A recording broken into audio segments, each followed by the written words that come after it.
किया ज़िबा कातिल ने रुक रुक के ऐसा, किया ज़िबा कातिल ने रुक रुक के ऐसा, ज़बा थक गई मरहबा कहते कहते।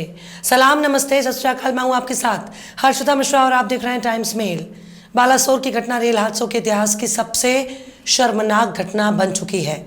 हर बात में मोदी जी की तारीफ करने वाली भाजपा इस ट्रेन हादसे से अपना पीछा छुड़ाने के लिए बगले झांक रही है। इस हादसे को रोकने के लिए जिस रेल कवच का डंका बजाया जा रहा था, वो कवच केवल मोदी जी के पोस्टरों में नजर आया। यानी जिस कवच के जरिए बड़े बड़े हादसों को रोका जा सकता था, वो कवच केवल मोदी जी के प्रचार तक नजर आया। अब इस मामले की जांच केंद्रीय एजेंसियों के जरिए कराई जा रही है ताकि इस मामले को साजिश का रूप बताया जा सके। लेकिन रेल हादसे की सीबीआई जांच ही क्यों? क्या सीबीआई रेलवे के खाली पड़े पदों को अब तक नहीं भरने वाले रेल मंत्री के खिलाफ जांच करेगी या फिर सिग्नल न मिलने की जांच करेगी? सीबीआई बेवजही अपना कीमती वक्त महज एक रेल हादसे की जांच करने में लगा रही है, क्योंकि अगर सीबीआई महज एक शख्स को पकड़ ले तो उससे सारी जानकारी हासिल हो सकती है।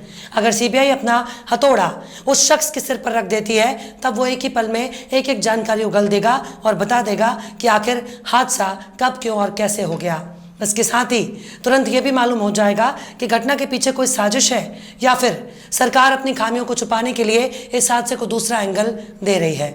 दरअसल बागेश्वर धाम के धीरेन्द्र शास्त्री ने अब जाकर बताया कि उन्हें इस घटना की जानकारी पहले ही मिल गई थी। मतलब बागेश्वर धाम के इस धीरेन्द्र शास्त्री को इस घटना की जानकारी पहले ही मिल गई थी, लेकिन वो इसे रोक नहीं सके। ऐसे में सीबीआई बेकार में यहाँ वहाँ अपनी ताकत लगा रही है। अगर सिर्फ उड़ीसा की पुलिस कायदे से धीरेन्द्र शास्त्री के पीछे वाले हिस्से पर 2-4 लट बजाना शुरू कर दे तो बागेश्वर वाले महाराज सब कुछ उगलने लगेंगे। उड़ीसा पुलिस महज कुछ देर के लिए अगर लट पूजा करनी शुरू कर दे तो कई बड़े बड़े राज से पर्दा उठ जाएगा। बेचारी सीबीआई बेकार में अपना वक्त ज़ाया कर रही है।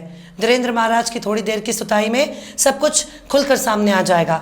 अगर इस बागेश्वर धाम वाले इस जुमरे को उल्टा लटकाकर टांग दिया जाए तो रेल हादसे की परत दर परत पर खुलासा हो जाएगा। यानी धीरेन्द्र शास्त्री चुपचाप बता देगा कि सिग्नल हैक हुआ या फिर जनता के दिमाग को हैक करने की कोशिश हो रही है।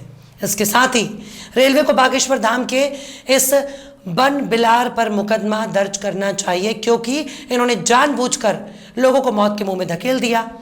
सबका भविष्य जानने वाले धीरेन्द्र शास्त्री को अगर रेल हादसे की जानकारी पहले ही हो चुकी थी तो कम से कम उसे सत्ता, सिस्टम और कुछ नहीं तो रेलवे को जानकारी दे देनी चाहिए थी। अगर धीरेन्द्र शास्त्री ने पहले ही इस घटना के बारे में सरकार को आगाह कर दिया होता तो बेचारे रेल मंत्री अश्विनी वैष्णव को ट्रेन की बोगी के नीचे से निकलते हुए फोटो नहीं खींचना पड़ता। अगर धीरेन्द्र शास्त्री ने इस घटना को रोकने के लिए सरकार को पहले जानकारी दे दी होती तो मोदी जी को कागज के पन्ने उलटने की नौबत ना आती।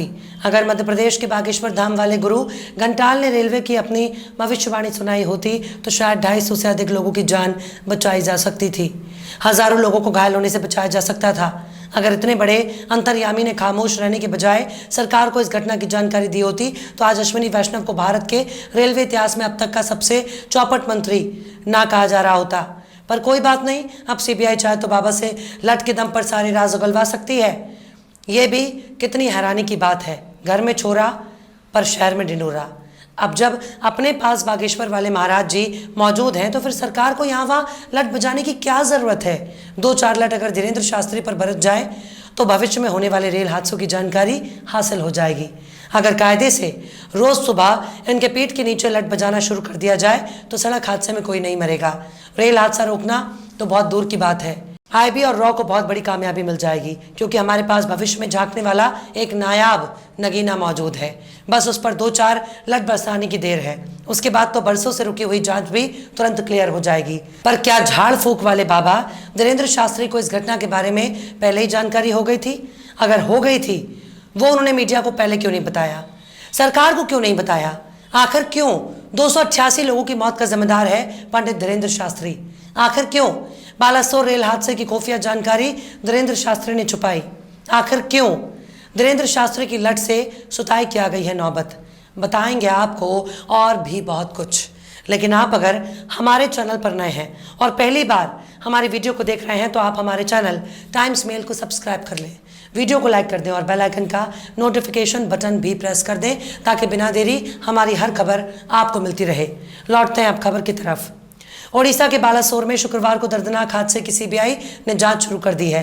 पर अब इस हादसे को लेकर बागेश्वर धाम के पीठाधीश्वर पंडित धीरेन्द्र कृष्ण शास्त्री का बयान सामने आया है।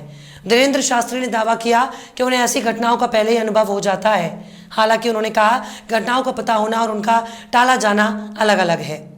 पंडित धीरेन्द्र शास्त्री से जब पूछा गया क्या उन्हें बालासोर जैसी घटनाओं का पहले से अंदेशा हो जाता है, इस पर धीरेन्द्र ने कहा कि संकेतों का अनुभव होता है, पता होना अलग, टालना अलग है। श्री कृष्ण भगवान को भी पता था कि महाभारत होगी, लेकिन वो टाल नहीं सके। बागेश्वर बाबा ने हादसे पर दुख भी जताया और संवेदना भी जाहिर की। उन्होंने कहा कि आज विचित्र घटना घटी है। मैं प्रार्थना करता हूं कि देश में कभी ऐसी घटनाएं ना घटे। उन्होंने घायलों के जल्द ठीक होने की प्रार्थना भी की है। बाबा बागेश्वर यानी धीरेन्द्र कृष्ण शास्त्री अपने चमत्कार के लिए पिछले कुछ महीनों से देश भर में मशहूर हो चुके हैं। वो पर्चे निकालकर सबसे अतीत में झांक लेते हैं। कई बार वे भविष्यवाणी भी करते नजर आते हैं। लेकिन बालासोर ट्रेन एक्सीडेंट के बारे में धीरेन्द्र शास्त्री ने जो दावा किया उसे लेकर उन्हें सोशल मीडिया पर ट्रोल भी किया जा रहा है। यूजर्स से सवाल पूछ रहे हैं कि जब बाबा में भविष्य देखने की शक्ति है तो उन्होंने बालासोर ट्रेन हादसे को क्यों नहीं टाला या पहले से हादसे की जानकारी क्यों नहीं दी ताकि हादसा टाला जाए। इसी तरह से लोग कई तरह से सवाल धीरेन्द्र शास्त्री से पूछ रहे हैं। पर अगर कायदे से सरकार इस मामले को गंभीरता से लेती है तो बाबा जी के लिए मुश्किल खड़ी हो जाएगी। अगर सरकार सिर्फ इतना नोटिस जारी कर दे कि भविष्य देखने वाले बाबा के होते हुए अगर कोई भी हादसा पेश आता है तो इसके लिए बाबाओं को जिम्मेदार माना जाएगा। तो यकीन मानिए न जाने कितने ही बाबा अपना भविष्य बचाने के लिए या तो देश छोड़कर विदेश में बस जाएंगे या फिर अपना धंधा ही बंद कर देंगे। अब सीबीआई की टीम इस घटना की जांच कर रही है। सीबीआई जल्दी सहायक स्टेशन मास्टर एसबी मोहंती और बैनागा स्टेशन पर मौजूद अधिकारियों से पूछताछ करेगी। इसके साथ ही सिग्नल और ट्रैक की देखरेख करने वाले कर्मचारियों से भी पूछताछ होगी। सीबीआई ने इस जांच के लिए बकायदा एफआईआर दर्ज की है, क्योंकि बिना केस दर्ज किए सीबीआई कोई भी दस्तावेज या सामान इकट्ठा नहीं कर सकती, गवाहों से सवाल नहीं कर सकती, बयान दर्ज नहीं कर सकती और तो और किसी भी ठिकाने की तलाशी भी नहीं ले सकती। शुरुआती जांच के बाद रेल मंत्रालय ने सीबीआई को इसमें शामिल किया था। जांच एजेंसी को इस केस में इसलिए शामिल किया गया क्योंकि शुरुआती जांच में इलेक्ट्रॉनिक इंटरलॉकिंग सिस्टम के साथ छेड़छाड़ होने का अंदेशा जताया गया था। इस हादसे के बाद दर्ज की गई एफआईआर में कहा गया कि कई लोगों की मौत ओवरलोड लो टेंशन लाइन के संपर्क में आने के बाद करंट लगने से भी हुई। अधिकारियों के मुताबिक 3 ट्रेनों के दुर्घटनाग्रस्त होने के बाद कोच के पलटने से ओवरहेड तार टूट गए और बिजली के खंभे नीचे आ गए। इस जांच को आगे बढ़ाने के लिए सीबीआई रेलवे सुरक्षा और फॉरेंसिक विशेषज्ञों की मदद भी ले सकती है। हालांकि इस हादसे के बाद विपक्ष केंद्र की नरेंद्र मोदी सरकार और रेलवे मंत्री पर हमलावर है। कांग्रेस नेता राहुल गांधी ने रेल मंत्री अश्विनी वैष्णव का इस्तीफा मांगा, तो वहीं कांग्रेस महासचिव जयराम रमेश ने सीबीआई जांच को लेकर सरकार पर निशाना साधा। जयराम ने कहा कि बालासोर ट्रेन दुर्घटना में रेलवे सुरक्षा आयुक्त की रिपोर्ट से पहले ही सीबीआई जांच की घोषणा कर दी गई। ये कुछ और नहीं बल्कि हेडलाइन मैनेजमेंट है। हालांकि ये घटना किसी भी देश के लिए शर्मनाक है, पर जब भूत, शैतान, चुड़ैल भगाने वाले बाबा इस तरह के दावे करने लगते हैं तो पूरी दुनिया में देश का मजाक बनता है। इससे शर्मनाक और क्या होगा कि लाशों पर इस तरह के बयान दिए जा रहे हैं। अगर धीरेन्द्र कृष्ण शास्त्री को पहले ही इस घटना की जानकारी थी तो उन्होंने इसे छिपाकर सैकड़ों लोगों की हत्या की है। इस हादसे के लिए उनको ही जिम्मेदार माना जाना चाहिए। सरकार को यह भी जांच करानी चाहिए कि इस घटना की जानकारी धीरेन्द्र शास्त्री को क्यों हो गई। कहीं ऐसा तो नहीं कि धीरेन्द्र शास्त्री इस घटना का मास्टरमाइंड है, और अगर धीरेन्द्र शास्त्री का इस घटना की जानकारी थी तो उनसे पूछताछ होनी चाहिए। सीबीआई को सख्ती के साथ धीरेन्द्र शास्त्री की जांच करनी चाहिए, वरना धीरेन्द्र शास्त्री को बताना चाहिए कि सब कुछ उनके बोल बच्चन है। अगर उनको भविष्य की कोई जानकारी नहीं, ऐसे जमूरों की जगह समाज में बिल्कुल भी नहीं होनी चाहिए।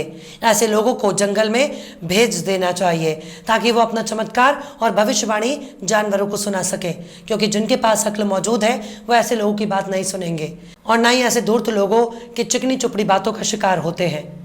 बहरहाल चलते चलते आखिर में आया भोजपुरी ने भी क्या खूब फरमाया है, मिला है तख्त जो जमहूरियत में बंदर को, मिला है तख्त जो जमहूरियत में बंदर को, तो उनसे क्या सभी जंगल के शेर डर जाएं। फिलहाल इस वीडियो में बस इतना ही। ये वीडियो आपको कैसा लगा कमेंट बॉक्स में ज़रूर बताइए।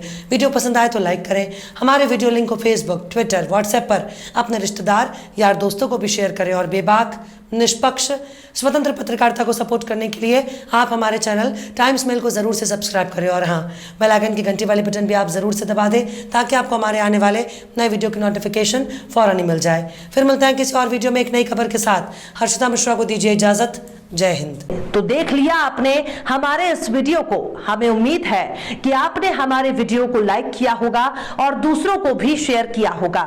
अगर अभी तक आपने हमारे चैनल टाइम्स मेल को सब्सक्राइब नहीं किया है तो जल्दी से सब्सक्राइब कर दें और बेल आइकन भी प्रेस कर दें।